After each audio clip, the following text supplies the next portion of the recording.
Ils pensaient partir pour 3 jours, ils ont laissé toute leur vie derrière eux. Ils ne reviendront jamais. À quelques kilomètres de la centrale de Tchernobyl se trouve la ville de Pripyat, une ville moderne de près de 50 000 habitants où vivent la plupart des employés de la centrale nucléaire.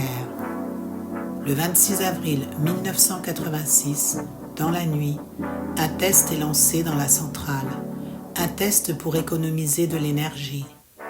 Mais, pour le réaliser, plusieurs systèmes de sécurité sont volontairement désactivés. Une erreur humaine aux conséquences dramatiques. Le réacteur devient instable, la puissance augmente brutalement et, en quelques secondes, le réacteur numéro 4 explose. Le cœur du réacteur est éventré. Dans l'air, des tonnes de gaz et de poussière radioactive se répandent. Un ennemi invisible, impossible à percevoir, mais mortel.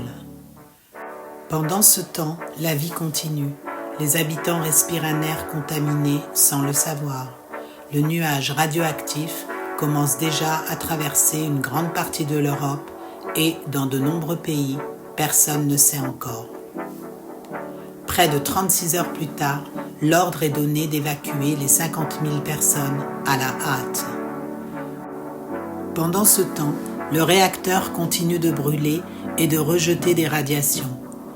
Plus tard, un immense sarcophage sera construit pour tenter d'enfermer ce qui reste du réacteur. Officiellement, 31 personnes meurent dans les jours et les semaines qui suivent, principalement des pompiers et des travailleurs exposés à des niveaux extrêmes de radiation. Mais sur le long terme, le bilan est bien plus lourd. Des milliers de personnes développeront des maladies liées à ce terrible accident nucléaire, avec notamment plus de 6000 cancers de la thyroïde, surtout chez les enfants exposés aux radiations. Des études ont également observé, dans les zones les plus touchées, une augmentation de certaines malformations et troubles de développement chez les enfants exposés in utero, liés à l'irradiation de la période post-catastrophe.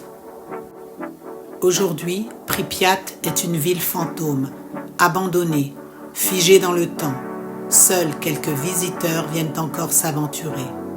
En 2026, cela fait déjà 40 ans que cette catastrophe a bouleversé l'Europe et marqué l'histoire à tout jamais. À demain.